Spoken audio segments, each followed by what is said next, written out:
इंटरफेरेंशियल current. इंटरफेरेंशियल current भी हमारे पास low frequency current की ही एक टाइप है। हमारे पास फ्रीक्वेंसी के अकॉर्डिंग 3 टाइप्स की करंट होती है, low frequency, medium frequency and high frequency current. Low frequency current की फ्रीक्वेंसी 0 से 100 हर्ट्ज के दरमियान होती है और मीडियम फ्रीक्वेंसी करंट्स की फ्रीक्वेंसी 100 से 10,000 हर्ट्ज के दरमियान में होती है। और हमारे पास जो हाई फ्रीक्वेंसी करंट है उसमें हमारे पास फर्दर डायथर्मीज वगैरह इंक्लूडेड है।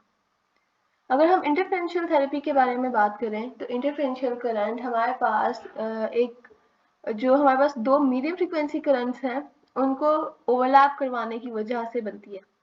और जिस पॉइंट पे हमारे पास 2 मीडियम फ्रीक्वेंसी करंट्स ओवरलैप करती हैं वो पॉइंट या वो एरिया हमारे पास बीट फ्रीक्वेंसी कहलाता है। अब जो बीट फ्रीक्वेंसी का जो एरिया है उसका जो इफेक्ट होता है वो लो फ्रीक्वेंसी करंट का ही होता है।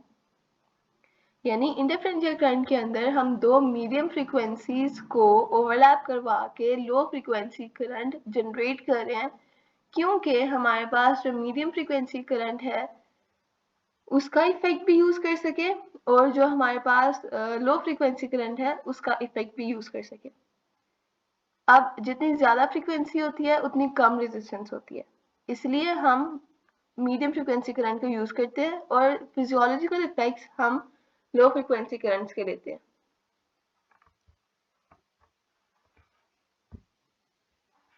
जो इंटरफेरेंशियल थेरेपी है वो डॉक्टर हांस ने अर्ली 1950s में डेवलप की थी।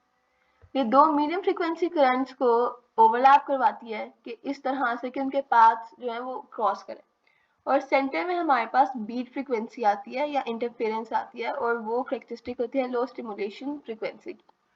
ये हमारे पास एक इंटरफेरेंशियल करंट की डायग्राम है कि ये हमारे पास 2 मीडियम फ्रीक्वेंसी करंट्स हैं और ये वो पॉइंट है जहाँ पे बीट फ्रीक्वेंसी वजूद में आ रही है। अब फॉर एग्जांपल यहाँ पे हमने 3900 फ्रीक्वेंसी रखी है और यहाँ पे 4000 रखी है। अब अगर हम 4000 में से 3900 माइनस कर दें तो definitely we will left with 100 hertz. तो 100 हर्ट्ज जो फ्रीक्वेंसी है वो हमारे पास बीट फ्रीक्वेंसी है और इसी बीट फ्रीक्वेंसी को हम इसके जो लो फ्रीक्वेंसी करंट है उसके इफेक्ट्स यूज कर रहे होते हैं। यानी जो ये वाला पॉइंट है इलेक्ट्रोड्स की प्लेसमेंट इस तरह से होनी चाहिए कि ये वाला पॉइंट जो है हमारे पास जो डिजायर्ड एरिया ऑफ ट्रीटमेंट है उसके ऊपर आए और यहाँ पे हम 4 इलेक्ट्रोड्स यूज कर रहे हैं, यानी we are using a quadripolar technique. Quadripolar technique होती है हमारे पास और एक बायपोलर टेक्निक होती है। बायपोलर मतलब 2 जिसमें हम इलेक्ट्रोड्स यूज करते हैं। अब जो प्रिंसिपल है इंटरफेरेंशियल थेरेपी का वो ये है कि हम स्ट्रॉन्ग फिजियोलॉजिकल इफेक्ट यूज करते हैं लो फ्रीक्वेंसी इलेक्ट्रिकल स्टिमुलेशन के, ताकि हमारे पास सफिशिएंट डेप्थ पे मसल और नर्व स्टिमुलेट हो सके, लेकिन एट द सेम टाइम जो हमारे पास रेजिस्टेंस आ रही है वो भी मिनिमम हो। तो इसलिए हम मीडियम फ्रीक्वेंसी करंट यूज कर रहे हैं ताकि we can avoid pain and unpleasant side effects. Next हमारे पास है कि जो रेजिस्टेंस है स्किन की वो इनवर्सली प्रोपोर्शनल है फ्रीक्वेंसी के साथ, यानी जितनी ज्यादा फ्रीक्वेंसी उतनी कम resistance. So this is because we are using medium frequency current. ये बात पहले भी कर ली है हमने। और जितनी कम रेजिस्टेंस होगी उतनी ज्यादा अच्छी इलेक्ट्रिकल स्टिमुलेशन से जो इफेक्ट्स है वो आएंगे और हमारे पास जो एनर्जी इनपुट है वो भी कम यूज होगा और लेस डिस्कम्फर्ट कॉज करेगा वो पेशेंट के लिए। जो यूजेस है इंटरफेरेंशियल थेरेपी के वो हमारे पास pain relief and management for acute and chronic pain में आता है, muscle stimulation, increase blood flow, reduction of oedema, stimulating of soft tissues and healing and repair. ये सारी बातें हमारे पास तब आ जाती हैं जब हमारे पास लोकल सर्कुलेशन इंप्रूव हो जाती है। जब हमारे पास लोकल सर्कुलेशन किसी भी मसल के अंदर किसी भी पॉइंट के अंदर इंप्रूव हो जाती है तो डेफिनेटली वहाँ पे ब्लड फ्लो इंक्रीज हो जाएगा, वहाँ पे ऑक्सीजन सप्लाई उनको मिलेगी, उस पार्ट को मिलेगी। फिर हमारे पास जो न्यूट्रिएंट्स है वो प्रॉपर सप्लाई होंगे, वहाँ से वेस्ट प्रोडक्ट्स का प्रॉपर रिमूवल होगा और जब हमारे पास न्यूट्रिशन बेहतर हो जाएगी तो डेफिनेटली हमारे पास जो सॉफ्ट टिश्यूज की रिपेयर एंड हीलिंग है या बोन रिपेयर का प्रोसेस है या कोई भी इस तरह का रिपेयर का प्रोसेस है वो भी स्पीड अप हो जाएगा, क्योंकि वहाँ पे हमारे पास जो सर्कुलेशन है वो इम्प्रूव हो गया है। और सर्कुलेशन कैसे इम्प्रूव हुई है, वहाँ पे सेल की परमिबिलिटी इन्हांस हो जाती है। अब इंटरफेरेंशियल थेरेपी को हम पेन रिलीफ के लिए कुछ इस तरह से यूज करते हैं कि ये पोस्ट ट्रॉमेटिक पेन को रिलीव करती है और ऐसी पेन को ट्रीट करती है जिनका ओरिजिन डिफरेंट हो और पेन डिफरेंट जगह पे आ रही हो। अब for example in shoulder hand syndrome हमारे पास जो कांस्टेंट इंट्रैक्टेबल पेन आती है शोल्डर के अंदर और आर्म और लिमिटेड जॉइंट मोशन आता है। शोल्डर हैंड सिंड्रोम ये इंडिकेट कर रहा है जो पेन है वो इनट्रैक्टेबल है और शोल्डर पे भी आर्म पे भी, जिसकी वजह से लिमिटेड जॉइंट मोशन हो रहा है। नेक्स्ट हमारे पास है रिफ्लेक्स सिंपैथेटिक डिस्ट्रॉफी के ये डिसऑर्डर है जो लास्टिंग पेन कॉज करता है इन द आर्म और in the leg. It shows after injury. अब वो इंजरी कौन सी हो सकती है, कोई भी इंजरी हो सकती है, and in cases of stroke and even heart attack.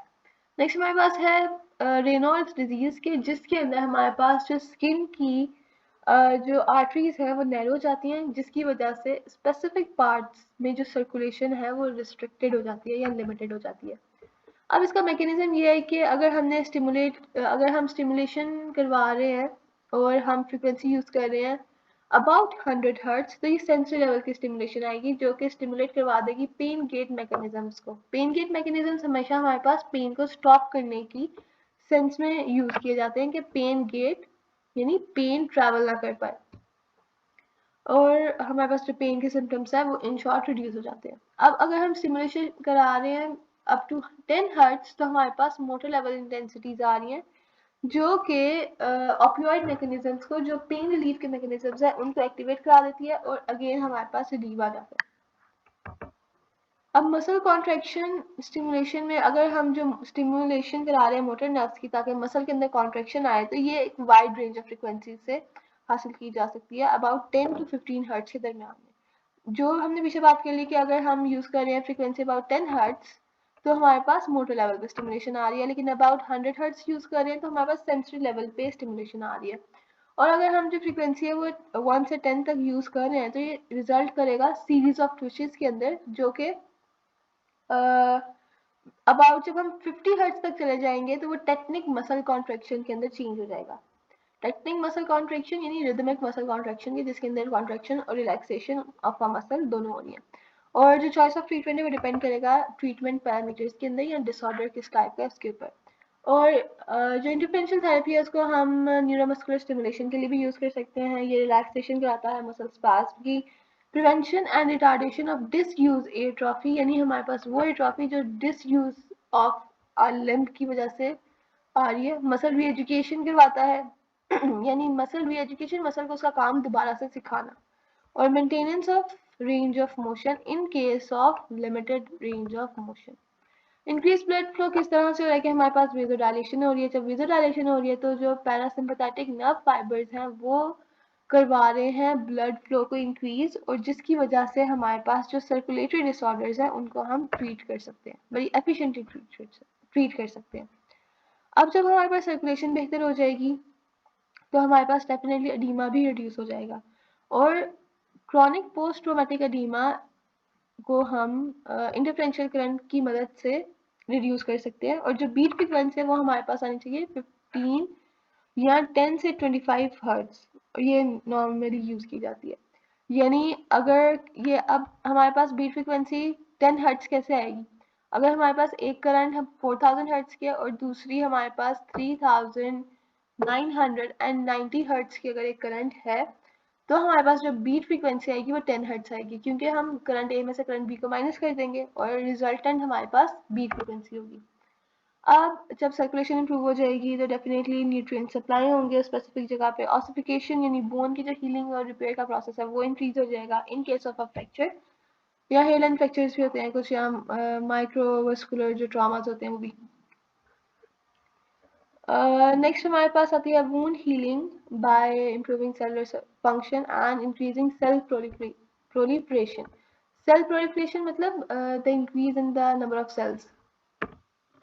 अब हमारे पास जो इलेक्ट्रोड प्लेसमेंट है, हमारे पास दो तरह से इलेक्ट्रोड प्लेसमेंट आती है, और जो इलेक्ट्रोड की प्लेसमेंट है वो बहुत ज़रूरी है, क्योंकि हमारे पास जो बीट फ्रिक्वेंसी आनी है वो मेन काम उसने प्ले करना है हमारे पास डिजायर्ड इफेक्ट प्रोड्यूस करने में on the desired area of treatment.